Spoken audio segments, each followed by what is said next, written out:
Yes, Lauren, officers say the hours-long standoff between a suspect and a SWAT team started with a complaint. Someone was staying in a room longer than they paid for at this motel. Now, police officers say on Wednesday afternoon they received a call from management at the Motel 6 along I-635 in LBJ near Northwest Highway.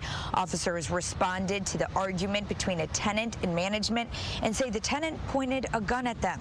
Officers took cover and called the SWAT team, who started negotiations to get the individual outside of the room. Now, that was unsuccessful, so police obtained a warrant, approached the room, and the confrontation with the armed tenant started again.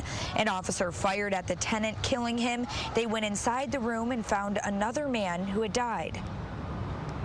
This is a tragedy, however you play it out. I mean, we have two people that were dead. One, because they displayed a gun towards a police officer, and the other person, we're still trying to determine what was the cause of death. But nonetheless, families have been impacted here.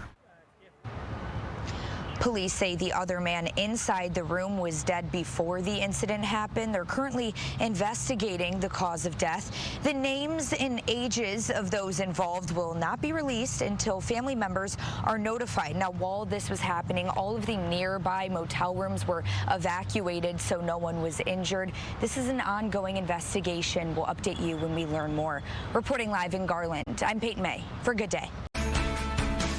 Welcome back. 724, 73 degrees. Okay, a little history here, which surprised me. The Nintendo company, you know, the video game Nintendo, actually founded 136 years ago. I didn't realize it was that old. I mean, just the technology and how it's advanced. I mean, what, from the N64 to what we're seeing today. I know. My goodness. This probably is one of the most anticipated products, like in the company's history, to be released. So I know I've been getting texts all morning, like, I got mine, I got mine. I have a bunch of gamer friends, so it makes sense. But Dan Godwin, he's live outside of a store with details on the Nintendo Switch 2 release. A really big moment for some folks here, Dan.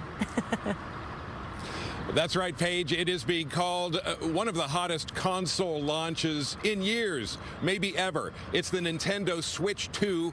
We are outside the Target Supercenter here in Allen. Doors opened here at 7 a.m. There was a crowd outside waiting to get in.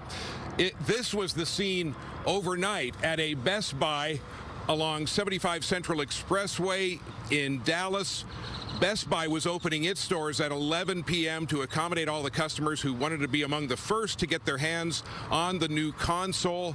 Some store locations had stock on shelves ready to purchase, but most customers had to pre-order the Switch 2 back in April. So why all the excitement about this release? Well, for starters, improved hardware and software features, a larger screen, more powerful processing capability, and sharper images. Let's not forget the controls have been upgraded with larger thumbsticks and a smoother glide. On top of all that, enhanced user interface. Okay, let's talk to somebody who just stepped out of the store. This is Portia, and you purchased the Nintendo Switch 2 for your two sons. Yes, my son Jordan and Isaiah. Okay, and they were outside the Best Buy last night, but they weren't able to get the Nintendo. No. So I had to wake up early in the morning and stand in the line in Target because Target said they had like 95 on stock. So I've been out here since. And we got it. So your two boys are aged 9 and 14. Yes. How excited are they going to be to get this? Oh my God. I'm the best mom. Best mom award goes to me. Your mom cred is at an all-time high. There's no doubt. Portia, thank you. Enjoy the console. By the way, this new product from Nintendo sells for $499 plus tax. Reporting live in Allen, Dan Godwin on Good Day. I'd say she gets a pretty good mom award there. I like your way of thinking, though. I don't want to kind of put you out there, but I like how you were like, I'm going to see how long we can go before my kids realize there's a new Nintendo out. Yes.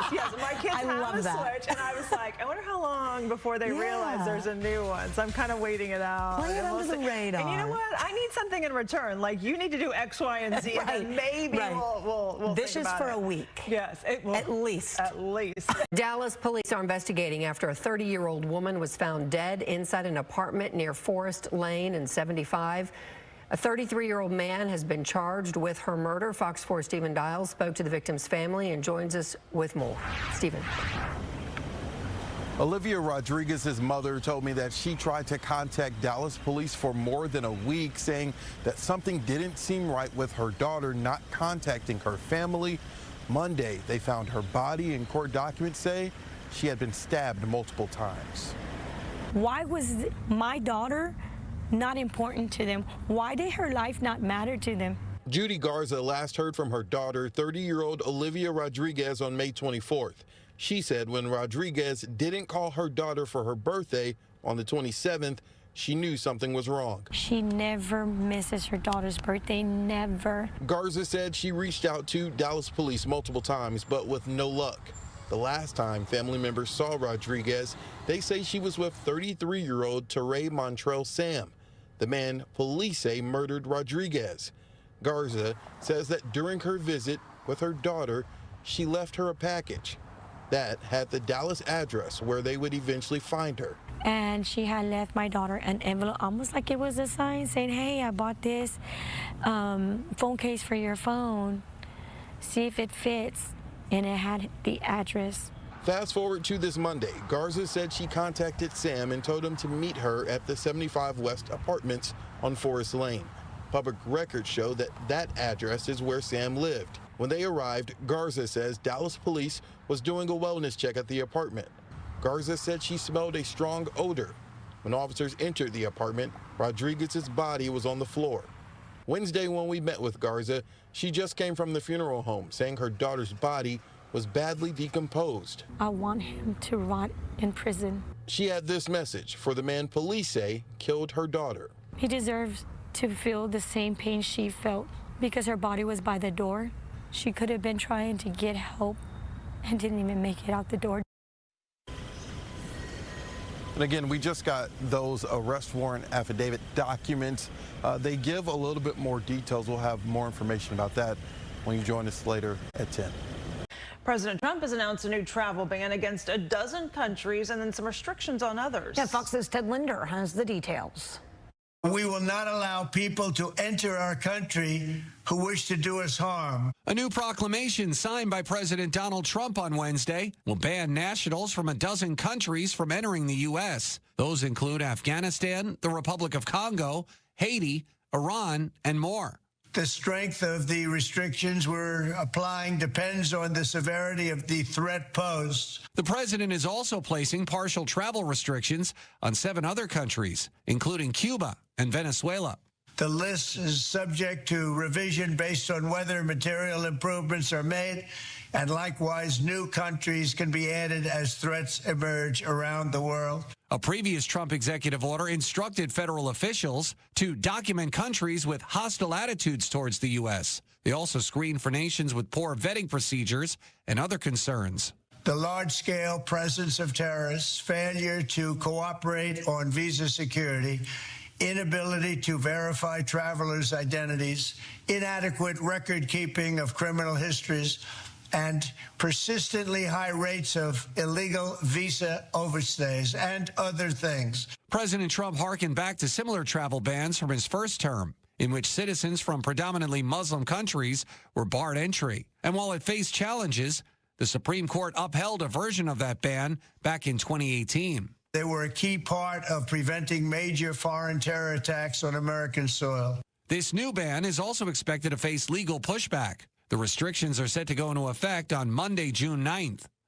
Ted Linder for Good Day. Now, there are some exceptions to this ban and restrictions. Those are for lawful permanent U.S. residents, those with Afghan special immigrant visas, and athletes and members of Olympic and World Cup teams. Well, according to a new report,